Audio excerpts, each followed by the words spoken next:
EM board bombs. Now, here's Doctors Iltafat Hussain and Blake Briggs. Welcome back to another podcast of EM Board Bombs, where we tell you about hashtag EM Life as well as board knowledge. I'm Blake Briggs, co-host, co-founder of EM Board Bombs. Now, Dr. Hussain will not be joining us today for this special video podcast. You can think of this as a soft opening or silent opening, whatever it's called. We're still working out some of the issues and multimedia hurdles of doing video podcasting, but we're really excited to bring you yet another form of medical education here, another multimedia substantive form, right? However, Iltafat will not be joining us today because he is building his own podcast studio. Of course, he goes all out all the time, so he has a contractor hired, being flown in from out of the country here to help him with his new podcast studio. He has JCO involved, touring, the site, making sure that there'll be no open containers anywhere, of course. And then he has, of course, Union Boss involved because we are a blue-collar podcast, right? And then he has an artist being flown in from, I think, Latvia or Estonia, one of those two countries, that's helping with murals and paintings. So it'll be, really up to date here, state-of-the-art facility. It's going to be utterly fantastic. So we're looking forward for Iltafat to have this facility and joining us in the near future. Now, for every 10 to 15-minute episode of EM Board Bombs, remember that you always gain high-yield board knowledge. Come for the stems, stay for the content, as we like to say. So let's dive into this episode. You have a 47-year-old male arriving to your ED with right eye vision loss. He states he has had floaters earlier today in his right eye and then had a sudden onset of complete vision loss of the right eye while at a cookout. He states he doesn't have an eye doctor, but he attempted to reach out to Twitter, to Dr. Glaucomflecken via DMs. Snuck into his DMs.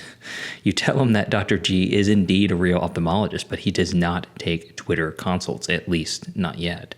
The patient states that he was unable to reach Dr. Glaucomflecken, but he did watch some of those parodies, several of the videos that parody life in emergency medicine, and he proceeds to ask you about how many Red Bulls you've consumed today, or Monsters, or Bangs, whatever they're called. I don't drink those, actually. He is also confused while you were wearing a bicycle helmet. If you're, where is that bicycle helmet? You're not wearing it. And if you've been recently mountain biking this morning, you are ashamed to admit the truth to him of multiple statements, maybe all of them. He does have reactive pupils, however, and normal extraocular eye movements. Now, his visual acuity is 20/30 in the left eye and sensitivity to light only in the affected eye, the right eye. He denies any history of trauma. What is the best next step here? Choice A, ophthalmology consult. Choice B, fluorescent staining. Choice C, CT head. Choice D, orbital ultrasound.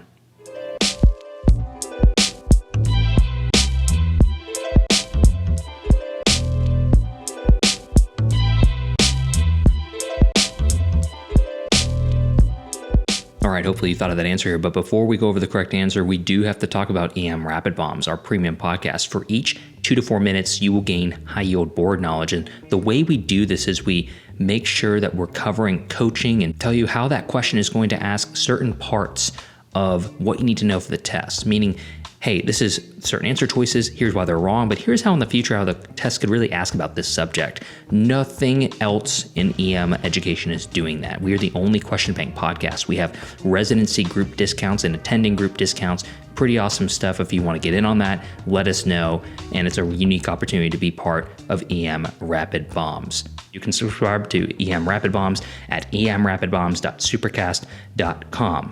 All right, so correct answer here is choice D, retinal detachment here. Orbital ultrasound is the answer. The retina is a layer of neurons that line the posterior wall of the posterior chamber of the eye. Hope I didn't lose anybody yet.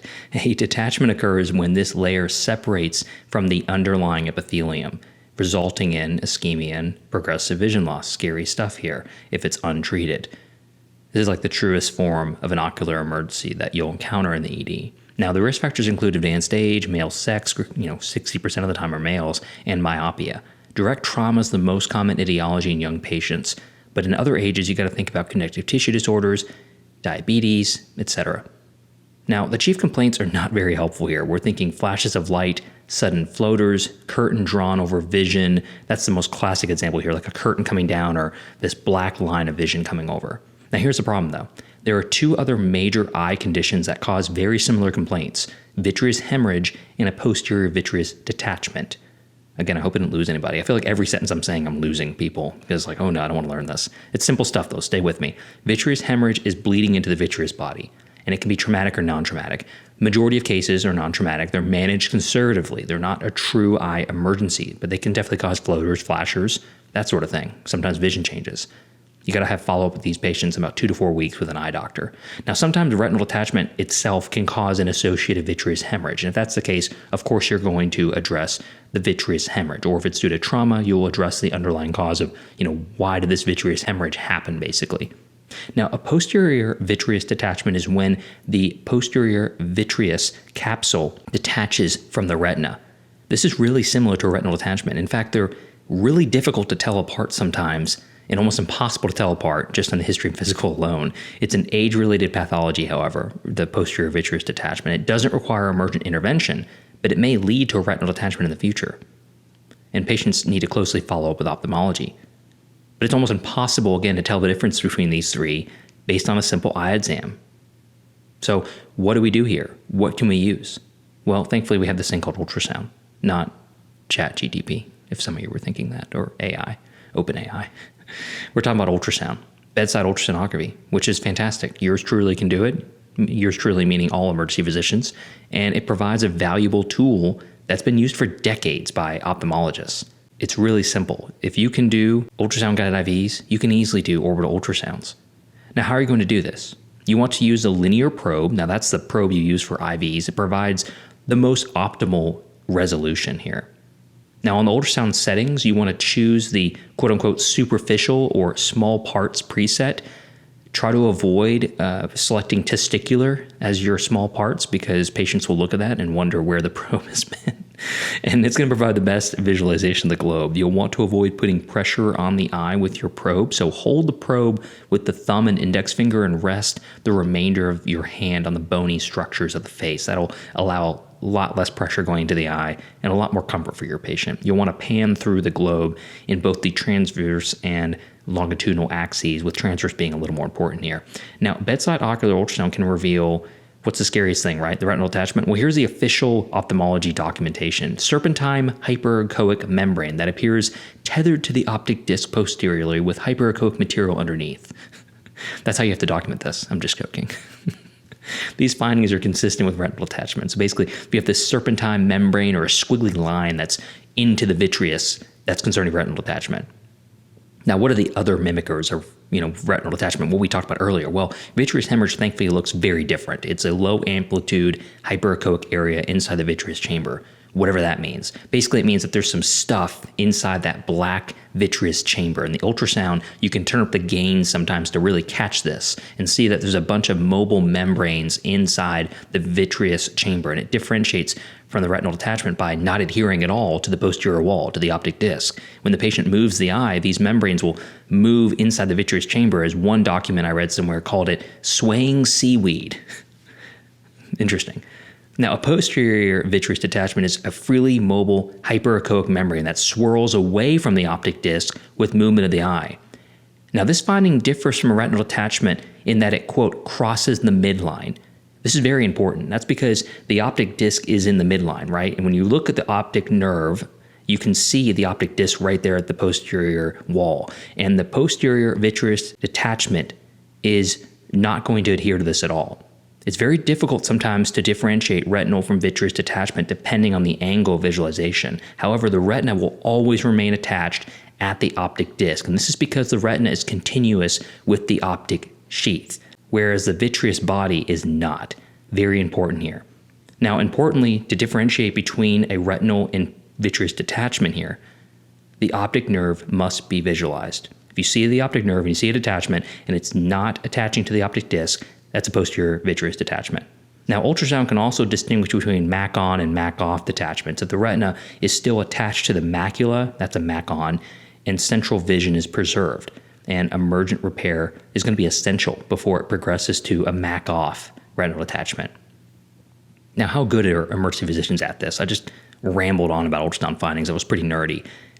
There's a lot of prospective studies here. They're all really good. They suggest that emergency doctors with simple training, just walking through this exam here, they're really good. Multiple different emergency department studies, prospective studies, randomized controlled studies, and they all found that point-of-care ultrasonography demonstrated an overall sensitivity of like 97% and a specificity of 88% for the diagnosis of retinal detachment, which is pretty awesome. It's also 80% or so sensitive and specific for vitreous hemorrhage, and 42% sensitive, 96% specific for vitreous detachment. None of that stuff really matters. The most important one here, of course, is the retinal detachment. Very important here, because we don't want to miss that. Now, what's your next step? Now, you're going to do an emergent ophthalmology consultation. And that's what's going to happen. You're going to call them. You're going to say, hey, I got a retinal detachment. If you got the ultrasound image, you can text that to them and show them, hey, this is what I got. Look what I found here.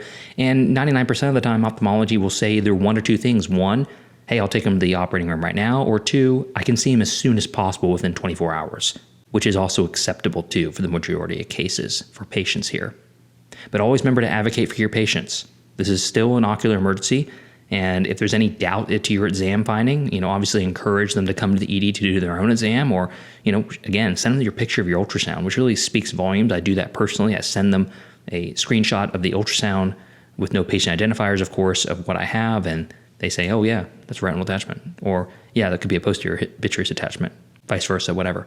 But the most important takeaway here is going to be the fact that the history and physical exam are not helpful here.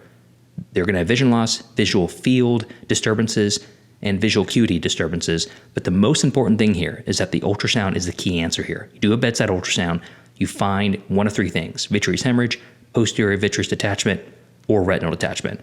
And that's going to give you the answer. All right.